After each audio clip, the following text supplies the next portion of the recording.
The wedding reception was exactly as I'd expected. A loud, gaudy monument to my brother's ego, funded entirely by my father's checkbook. The air was thick with the scent of lies so overpowering they made my head ache, mixed with the cloying sweetness of cheap champagne trying to pass itself off as expensive. I watched my father, Robert, a man who measured his worth by the things he could buy for others to see, slap backs and laugh a little too loudly. He was playing his favorite role, the proud patriarch. My brother Kevin, the family's charming but reckless golden child, stood beside him, soaking in the praise he never had to earn. It was the perfect picture, and as always, I was on the outside of the frame. Then my father grabbed the microphone for an impromptu speech. He gushed about Kevin's new marketing job, his beautiful bride, and the future they'd have in the house he'd just co-signed for. Each word was a testament to Kevin's success, a success built on a foundation of parental handouts. I thought about the thousands of dollars I had meticulously saved for my own education, every penny earned through work they dismissed as unimportant. He finally gestured vaguely in my direction, a lazy flick of the wrist. "And there's my daughter," he announced, his voice suddenly shifting, coated in a thick layer of condescending pity. "Our little soldier." A few relatives offered me weak, sympathetic smiles.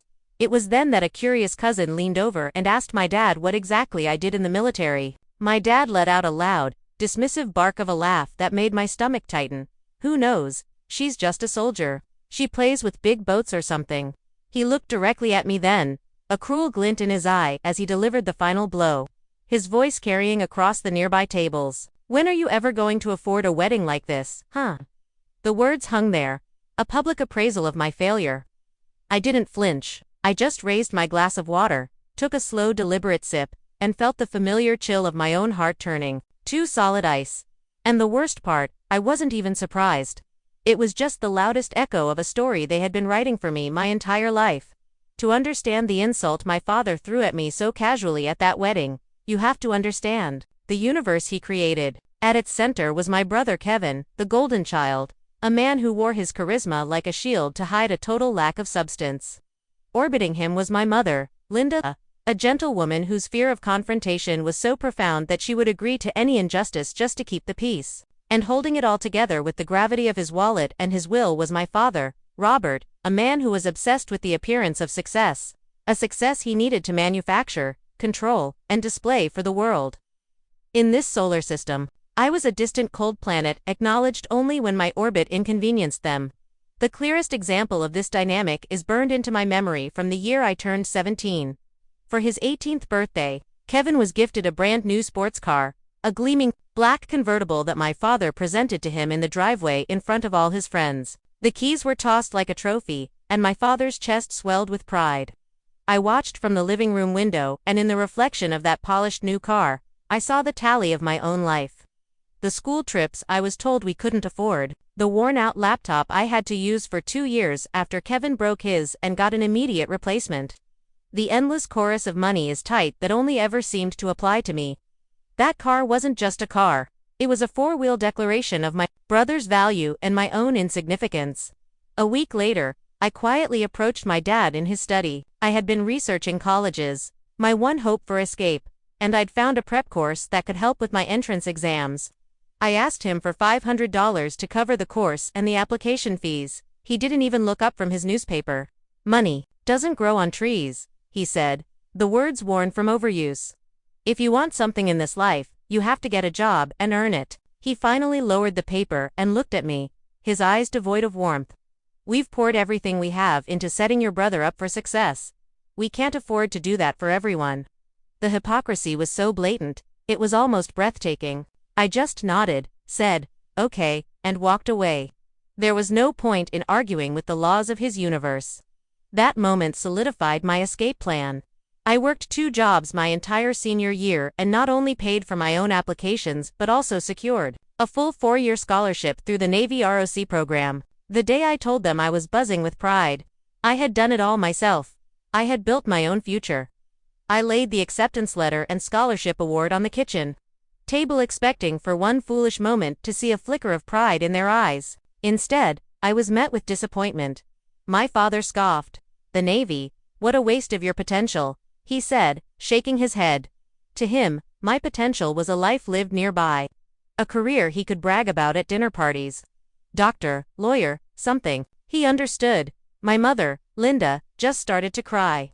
"But why do you have to go so far away?" she whispered, as if my success was a personal attack on her. "Kevin is staying right here near home." They didn't see a daughter who had achieved something incredible. They saw a daughter who was abandoning them, escaping their orbit. Over the next decade, this became the false narrative they clung to. My life in the Navy was a story of failure and rebellion, they told themselves and everyone else. When I was promoted to NSIN and then to lieutenant, it was met with a shrug.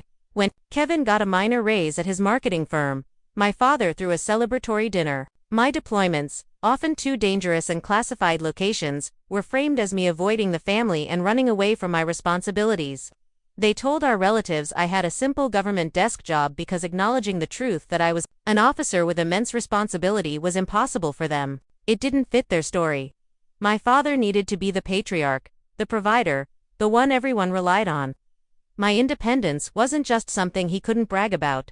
It was an insult to his very identity. He resented that I didn't need him. Lying awake in my hotel room that night after the rehearsal dinner, I finally accepted it. They would never see me. So, I decided I was done trying to be seen. The truth would just have to speak for itself. After my father's sneering dismissal at the rehearsal dinner, something inside me didn't just break, it settled. For years, I had carried the hurt of their disapproval like a chronic fever. A constant low-grade ache of not being good enough. But his words, so public and so cruel, were like a dose of ice-cold medicine. The fever broke. The ache was gone. In its place was a profound and unfamiliar calm, a quiet, cold clarity that was almost unnerving. I finally saw that seeking their love was like trying to draw water from a dry well. It was pointless. The mockery wasn't an attack. It was a gift. It was the final signature on a contract, releasing me from all obligation to want their approval, ever again. My goal was no longer to win their love. It was simply to let the truth have its moment.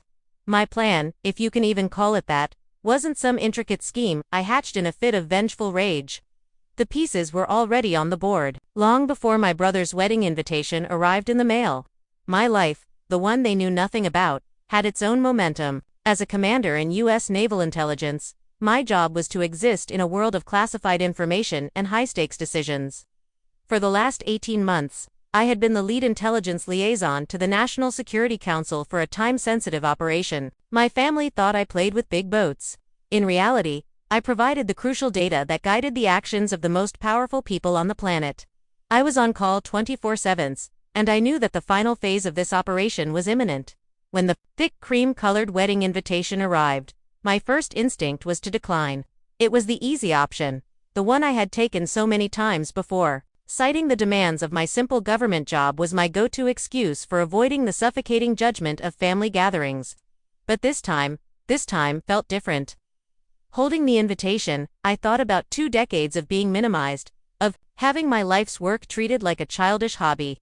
I thought about the car, the college fund, the endless praise for Kevin, and the quiet eraser of me. It was there in my quiet DC apartment that I made a different choice. I would go. I would accept their invitation to the grand theater of my brother's success. The plan was one of radical passive honesty. My receipt wasn't a piece of paper or a saved text message. It was my entire authentic life. A life symbolized by the plain, dark, encrypted phone that never left my side. In my hotel room, I laid out my dress for the wedding. A simple, elegant navy blue gown. A quiet nod to a joke only I would get. I made the conscious decision to stop shielding them from my reality. I would go to the wedding. I would smile politely and I would be the quiet, invisible daughter they always wanted me to be. But my secure phone, the one that connected me to my real life, would stay on. I wouldn't hide it. I wouldn't make an excuse and run to the lobby. If it rang, I would let my 2 worlds collide right there on the dance floor. I wasn't going to light the match. I was just going to let them see the fuse that had been burning all along. I had the truth. I had the stage they had so generously set for me. All that was left was to wait for the curtain call.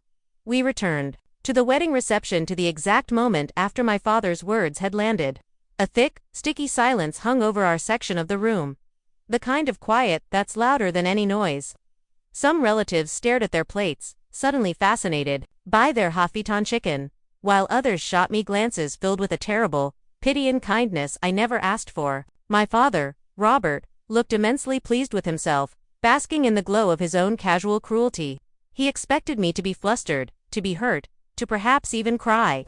Instead, I just looked at him and offered a small, quiet smile that didn't come anywhere near my eyes. I was no longer a participant in his drama. I was simply an observer waiting for the play's final act. And I knew it was coming. Then I felt it. A low, urgent vibration against the silk lining of my clutch. It wasn't the light buzz of a text from a friend. It was the insistent, powerful pulse of my encrypted work device. A secret tremor from a world they couldn't even imagine. A world that was about to crash into theirs. I discreetly opened the small bag and glanced at the stark glowing screen. There were only 5 words, but they were 5 words that would change everything. Status, urgent, vehicle en route. That was it. My heart gave a single steady beat. It's time. With a calmness that felt like it belonged to someone else, I stood up and carefully folded my napkin, placing it on the table. I walked over to my mother, Linda, who was already starting to look flustered by my sudden movement. I have to leave, I said, my voice even and low. It's work. She opened her mouth to protest, to ask why, to tell me I couldn't possibly leave my brother's wedding. But I was already walking away, my back straight, my heels clicking with quiet purpose on the marble floor. I pushed through the grand venue doors and into the cool evening air. Dozens of guests were mingling on the stone patio, smoking and laughing under the strings of fairy lights. They all turned as I walked out, their curiosity piqued. Just as I reached the curb, a vehicle glided to a silent stop directly in front of me. It wasn't a taxi or an Uber. It was a large black government-plated SUV with windows so heavily tinted they looked like polished obsidian. The festive music from the reception seemed to fade into the background. A hush fell over the patio guests. The passenger door opened and a man stepped out. He wasn't in a military uniform. He was in a perfectly tailored dark suit that probably cost more than my first car. He radiated an aura of calm, serious authority that made everyone else look like they were just playing dress-up. His eyes scanned the crowd for a fraction of a second before landing on me, his focus absolute. He ignored everyone else and walked directly toward me.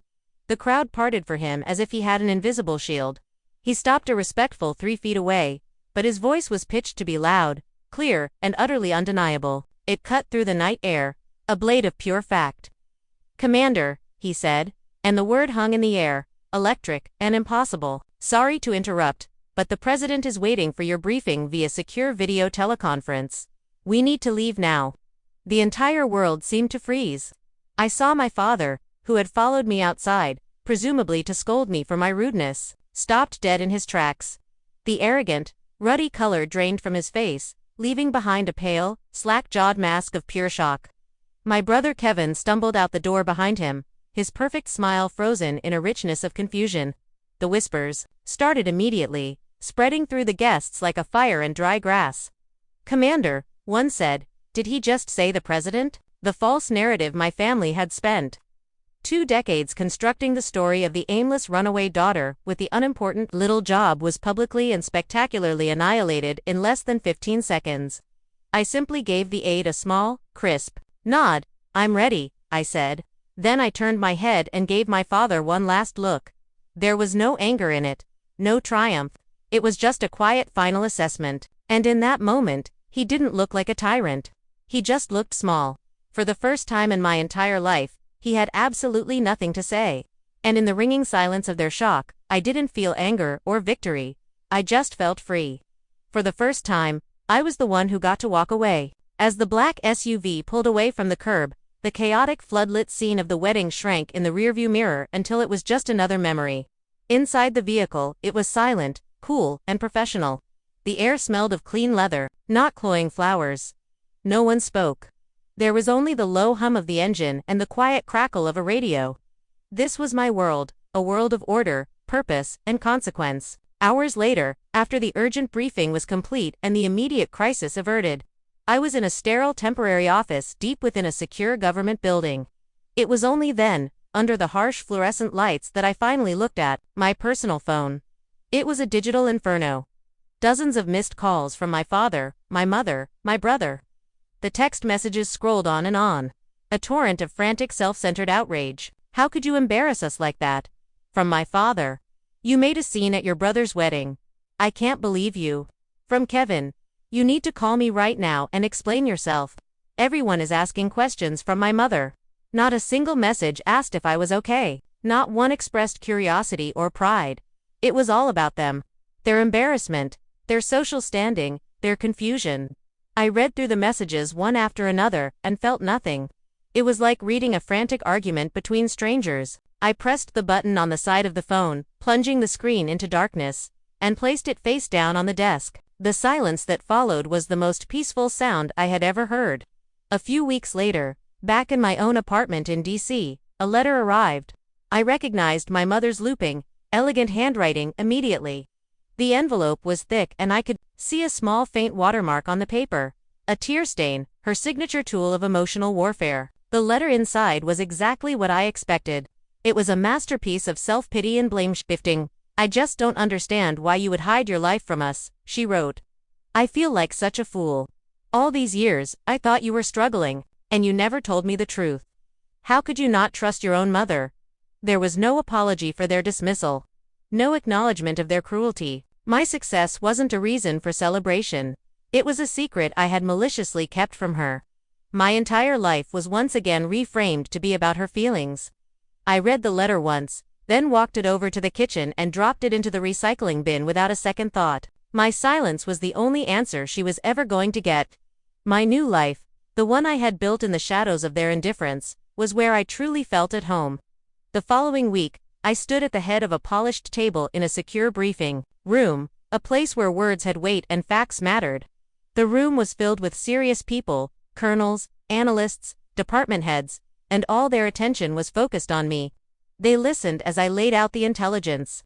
They asked sharp, insightful questions, and they respected the answers I gave. Here, I wasn't just a soldier, I was commander. Here in this room was my real unit. This was the family I had chosen. A family bound not by blood, but by mutual respect and a shared sense of duty. This, I thought to myself as I answered a question from a 2-star general, is what belonging actually feels like. It wasn't something you were handed.